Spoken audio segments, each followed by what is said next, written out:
चलिए अब यहाँ पर बात करते हैं कि हमारी एरोबिक एक्टिविटीज़ को परफॉर्म करवाने के लिए पीरियोडाइजेशन कैसे प्लान करते हैं। ठीक है, तो जैसे कि आप यहाँ पर देख पा रहे होंगे जो हमारा पीरियोडाइजेशन होता है इसके अंदर जो 4 फेजेस होते हैं मैंने यहाँ पर इंडिकेट किया। पहला फेज प्रिपरेटरी फेज, दूसरा एडवांस्ड फेज, तीसरा ट्रांजिशन फेज और चौथा ऑफ सीजन। और जैसे कि हम जानते हैं जो हमारा प्रिपरेटरी फेज होता है उसके अंदर 2 फेज होते हैं, जनरल फेज, स्पेसिफिक फेज। और वहीं एडवांस्ड फेज के अंदर भी 2 फेज होते हैं जो कि है मैक्स फेज और दूसरा होता है कन्वर्जन फेज। और तीसरे फेज में आता है ट्रांजिशन फेज जहां पर हम एक बॉडी का जनरल मेंटेनेंस फेज चलाते हैं। और चौथा फेज आता है ऑफ सीजन जहां पर हम बॉडी को अपने रेस्ट एंड रिकवरी मोड पे डालते हैं ताकि हमारी बॉडी रिलैक्स हो सके। और जैसे कि आपको मैंने अपने पिछले पीरियोडाइजेशन वाले वीडियो में बताया था जहां पर हमने एनारोबिक एक्टिविटी के बारे में बात की थी और मैंने वहां पर स्ट्रेंथ का एग्जाम्पल लेके किस तरह से आप पीरियोडाइजेशन प्लान करते हैं वह चीज़ें समझाई थी और किस तरह से आप अपनी स्ट्रेंथ को पावर में कन्वर्ट करते हैं या फिर मस्कुलर एंड्योरेंस में कन्वर्ट करते हैं, वह चीज़ें हमने यहाँ पर देखी थी। तो वहाँ पर उस वीडियो में बहुत सारे कमेंट मिले कि हमें सर बताइए फैट लॉस के पीरियोडाइजेशन कैसे प्लान करते हैं, वेट लॉस का पीरियोडाइजेशन कैसे प्लान करते हैं, हार्ट हेल्थ के लिए पीरियोडाइजेशन कैसे प्लान करते हैं। और साथ ही साथ वहाँ पर रिक्वेस्ट भी मिली थी कि जो स्पोर्ट्स स्पेसिफिक पीपल होते हैं, जो प्लेयर्स लोग होते हैं, जो एथलीट्स होते हैं, उनका पीरियोडाइजेशन किस तरह से प्लान किया जाए। हमारे आज की वीडियो में जहाँ पर हम जानेंगे एरोबिक एक्टिविटीज़ के पीरियोडाइजेशन को किस तरह से प्लान किया जाता है और यहाँ पर हम यूज़ करेंगे कार्डियो कंडीशनिंग। ठीक है, कार्डियो कंडीशनिंग हमारा एक टारगेट होगा और किस तरह से इस कार्डियो कंडीशनिंग को यूज़ करके हम फैट लॉस कर सकते हैं, वेट लॉस कर सकते हैं, कोई एथलीट को किस तरह से ट्रेन कर सकते हैं, स्पोर्ट्स स्पेसिफिक जो पर्सन है उसको किस तरह से ठीक कर सकते हैं, हार्ट हेल्थ को कैसे इंप्रूव कर सकते हैं, उसके बारे में भी डिटेल में बात करेंगे। तो यहाँ पर जो आपकी सारी रिक्वेस्ट है वो हम इस वीडियो में सारी चीज़ें कवर अप करने की कोशिश करेंगे ताकि आपके जो गोल हैं जो आपने दिया fat loss, weight loss, sports specific players, उन सब के बारे में भी आप पीरियोडाइजेशन को प्लान करना सीख जाएं। तो चलिए सीखना स्टार्ट करते हैं। जैसे कि हमारे यहाँ पर हमने टारगेट फिक्स किया है कार्डियो कंडीशनिंग और इस कार्डियो कंडीशनिंग का यूज़ करते हुए हम ये चारों अपने गोल अचीव करेंगे। ठीक है, और किस तरह से अचीव करना है, किस तरह से चेंजेस करने हैं हर फेज में, वह भी मैं आपको सब में समझाना चलूँगा। ठीक है, तो यहाँ पर पहला फेज आता है हमारे पीरियोडाइजेशन का, वह होता है प्रिपरेटरी फेज। प्रिपरेटरी फेज के अंदर हम एक प्रिपरेशन करते हैं, अपनी बॉडी को तैयार करते हैं आगे के फेजेस में जाने के लिए। ठीक है, तो यहाँ पर प्रिपरेटरी फेज में 2 फेज आते हैं, जनरल फेज और स्पेसिफिक फेज। जनरल फेज में क्या होता है, यहाँ पर आपको एक्सरसाइजें बताई जाती हैं, एक्सरसाइज किस तरह से परफॉर्म की जाती है वह दिखाई जाती है, एक्सरसाइज के सही फॉर्म, सही टेक्निक आपको सिखाया जाता है। और खास तौर से यहाँ पर इस जनरल फेज में आपकी बॉडी की मोटर एबिलिटीज़ को डेवलप किया जाता है। मोटर एबिलिटीज़ कहने का सिंपल से मतलब आपके माइंड एंड मसल के कनेक्शन को एस्टेब्लिश किया जाता है, आपकी माइंड और बॉडी अच्छे से कनेक्ट हो सके, एक दूसरे को सिग्नल समझ सके और उस पर रेस्पॉन्ड कर सके, ये चीज़ें सिखाई जाती हैं। ठीक है, और यहाँ पर इस फेज में, जनरल फेज में, जिम के अंदर जो इक्विपमेंट्स होते हैं, कैसे ऑपरेट करना है, कैसे चलाना है, कैसे उनके साथ कंफर्टेबल होना है, वह सब चीज़ें सिखाई जाती है। तो यहाँ पर क्या होता है, अगर आपका जो टारगेट है कार्डियो कंडीशनिंग आप अपनी बॉडी की करते हैं और यहाँ पर इस कार्डियो कंडीशनिंग की मदद से आप अपनी बॉडी का जो टारगेट अगर फिक्स करते हैं, चाहे आपकी हार्ट हेल्थ को इम्प्रूव करना है, चाहे फैट लॉस को इम्प्रूव करना है, चाहे अपने वेट को लॉस करना है, चाहे कोई स्पोर्ट्स स्पेसिफिक ट्रेनिंग कर रहे हैं, कोई सी प्लेयर की आप ट्रेनिंग करवा रहे हैं, तो इन चारों कैटेगरी में जो प्रिपरेटरी फेज होता है और जो जनरल फेज होता है, स्पेसिफिक होता है, इन चारों कैटेगरी के लिए सारी चीज़ें बिल्कुल सेम होती हैं। ठीक है, यहाँ पर सेम चीज़ें ही परफॉर्म करते हैं अगर आप इन चारों कैटेगरी में हैं।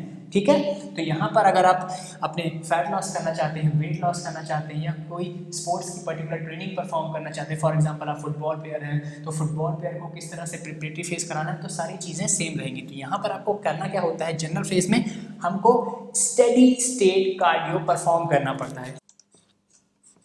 Steady state cardio.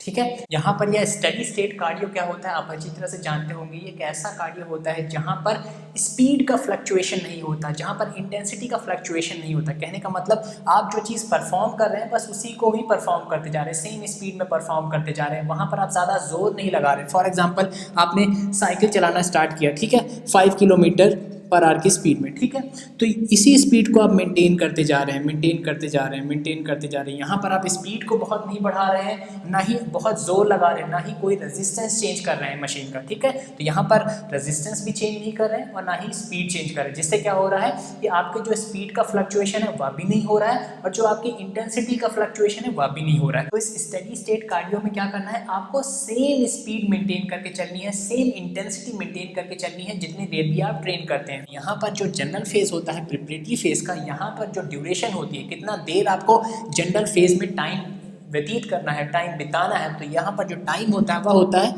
30 मिनट्स। ठीक है, 30 मिनट्स ही आप परफॉर्म करते हैं। तो फॉर एग्जांपल आप साइकिलिंग परफॉर्म कर रहे हैं, ठीक है, तो साइकिलिंग जब आप परफॉर्म कर रहे हैं तो जो आपकी पहले मिनट की जो स्पीड होगी वही सेम स्पीड होगी आपके जब आप 30वें मिनट में पहुंचेंगे। ठीक है, तो सेम स्पीड आपको मेंटेन करना है, और जो रेजिस्टेंस होता है, जिस गियर में आप चला रहे हैं सेम उसी गियर में आप चलाइए। ठीक है, जिस रेजिस्टेंस, जिस इंटेंसिटी के साथ आप चला रहे हैं तो सेम वही इंटेंसिटी आपको मेंटेन करनी है इस पूरे 30 मिनट में। ठीक है, तो उसी को हम स्टेडी स्टेट कार्डियो बोलते हैं। और आप इस तरह से भी इसको समझ सकते हैं, अगर आप स्टेडी स्टेट कार्डियो परफॉर्म कर रहे हैं तो आप आराम से बात कर सकते हैं। जैसे मैं आपसे अभी बात कर रहा हूँ ना, तो आप सेम इसी तरह से बात कर सकते हैं। यहाँ पर आपकी सांस नहीं फूलती जब आप स्टेडी स्टेट कार्डियो परफॉर्म करते हैं। ठीक है, अब मेनली यहाँ पर अगर आप बात की जाए कि कौन कौन सी एक्सरसाइज हम स्टेडी स्टेट कार्डियो में परफॉर्म करते हैं, तो यहाँ पर mainly no impact activities perform की जाती है या फिर लो इम्पैक्ट एक्टिविटीज़ परफॉर्म की जाती हैं। ठीक है, नो इम्पैक्ट एक्टिविटीज़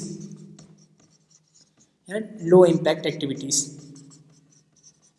यहाँ पर ये no impact activities, low impact activities क्या होती हैं आप जानते भी होंगे, इसके बारे में मैंने वीडियो बनाया एक अलग से। सिंपली आप इस तरह समझ सकते हैं, जब किसी चीज़ में लैंडिंग और टेक ऑफ इन्वॉल्व होता है। फॉर एग्जांपल जब आप दौड़ते हैं तो क्या होता है, आपका पैर एक बार ज़मीन पर टकराता है, और जब आपका एक पैर ज़मीन पर टकराता है तो जो आपका दूसरा पैर है वो हवा में रहता है। तो इस तरह से क्या हो रहा है, आपके पैर के टेक ऑफ भी हो रहा है और लैंडिंग भी हो रही है। आप पैर उठा रहे हैं तो क्या हुआ, टेक ऑफ, और जब आप पैर वापस धरती पे ला रहे हैं तो क्या हुआ, लैंडिंग हुई। तो ये इस तरह से इनको इम्पैक्ट एक्टिविटीज़ बोला जाता है, जहाँ पर इम्पैक्ट इन्वॉल्व हो रहा है। तो यहाँ पर नो इम्पैक्ट कहने का मतलब ऐसे एक्टिविटीज़ हमको पिक करनी है जहाँ पर आपका टेक ऑफ और लैंडिंग ना हो आपके पैरों की। तो फॉर एग्जाम्पल आप जब साइकिलिंग परफॉर्म करते हैं तो वो एक नो इम्पैक्ट एक्टिविटी है। ठीक है, नो इम्पैक्ट एक्टिविटी का एग्जाम्पल ये साइकिलिंग। ठीक है, तो यहाँ पर आप स्टेडी स्टेट कार्डियो में साइकिलिंग को प्रेफर कर सकते हैं। वहीं अगर हम बात करें लो इम्पैक्ट एक्टिविटीज़ की, लो इम्पैक्ट एक्टिविटीज़ कहने का मतलब कि ऐसी एक्टिविटीज़ जहाँ पर जो इम्पैक्ट आ रहा है, जो आपके पैरों पे जो इम्पैक्ट आ रहा है वो बहुत कम हो। तो यहाँ पर इस लो इम्पैक्ट एक्टिविटीज़ में आप वॉकिंग कर सकते हैं, ब्रिस्क वॉक कर सकते हैं। तो यहाँ पर वॉकिंग बहुत अच्छा ऑप्शन रहेगा। ब्रिस्क वॉकिंग कर सकते हैं, एक सिमिलर एक स्पीड में वॉक कर सकते हैं। फॉर एग्जांपल अगर 5 किलोमीटर पर आवर की स्पीड में आप वॉक करते हैं तो उसी स्पीड को मेंटेन करें। तो यह एक स्टेडी स्टेट कार्डियो का एग्जांपल हो, और यही ट्रेनिंग आपको परफॉर्म करनी है जनरल फेज में। अब यहाँ पर ड्यूरेशन की बात करें कि कितने हफ्ते तक आपको ये जनरल फेज चलाना है, तो फॉर एग्जांपल जो हमने कार्डियो कंडीशनिंग की है अपनी, वो 3 महीने की है, 3 मंथ्स। ठीक है, 3 मंथ्स में लगभग अप्रॉक्स 12 वीक्स होते हैं। ठीक है, तो यहाँ पर इस 12 वीक्स में आपको जो जनरल फेज है इसको 2 हफ्ते देने हैं। कितने, 2 वीक्स। तो यहाँ पर हमको 2 वीक्स देने हैं। जितनी चीज़ मैंने यहाँ पर अभी तक बताई उसको फिर से जल्दी से क्विकली समराइज कर लेते हैं ताकि आपके दिमाग में अच्छी तरह से फिट हो जाए। फॉर एग्जांपल आपका टारगेट है कार्डियो कंडीशनिंग। कार्डियो कंडीशनिंग में कौन कौन से टारगेट हम इंक्लूड कर सकते हैं, यहाँ पर आप फैट लॉस करवा सकते हैं, वेट लॉस करवा सकते हैं, कोई स्पोर्ट्स स्पेसिफिक प्लेयर है उसकी ट्रेनिंग परफॉर्म कर सकते हैं, चाहे वो क्रिकेटर हो चाहे वह फुटबॉल प्लेयर हो तो उसकी ट्रेनिंग परफॉर्म कर सकते हैं। अगर किसी की हार्ट हेल्थ को इंप्रूव करना है तो भी कार्डियो कंडीशनिंग के अंदर वो सारी चीज़ें आ सकती हैं। ठीक है, यहाँ पर आपका टारगेट फॉर एग्जाम्पल 3 महीने है। ठीक है, 12 वीक्स है आपके पास कार्डियो कंडीशनिंग करने के लिए। ठीक है, तो यहाँ पर जो पहला फेज आता है हमारे पीरियोडाइजेशन का प्रिपरेटरी फेज, उसके जनरल फेज में आपको देने हैं 2 हफ्ते। आपके पास 12 हफ्ते हैं, आपने यहाँ पर जनरल फेज में दिए 2 हफ्ते। इस 2 हफ्ते में आपको स्टेडी स्टेट कार्डियो परफॉर्म करना है। ठीक है, कितना देर परफॉर्म करना है, 30 मिनट्स, 30 मिनट ही परफॉर्म करें, उससे ज़्यादा बढ़ने की कोशिश ना करें। ठीक है, फिर यहाँ पर कौन कौन सी एक्टिविटीज़ आप परफॉर्म कर सकते हैं, नो इम्पैक्ट एक्टिविटीज़ परफॉर्म कर सकते हैं, लो इम्पैक्ट एक्टिविटीज़ परफॉर्म कर सकते हैं। कितने देर परफॉर्म करनी है, 30 मिनट। ठीक है, तो यह हुआ आपका जनरल फेज, प्रिपरेटरी फेज का, जब आप कार्डियो कंडीशनिंग अपने बॉडी की कर रहे हैं। और इस कार्डियो कंडीशनिंग के अंदर कई सारे कैटेगरी आ सकती है, चाहे वो फैट लॉस हो, चाहे वेट लॉस हो, कोई स्पोर्ट्स स्पेसिफिक प्लेयर की ट्रेनिंग हो, या फिर हार्ट हेल्थ को इम्प्रूव करना हो। ठीक है।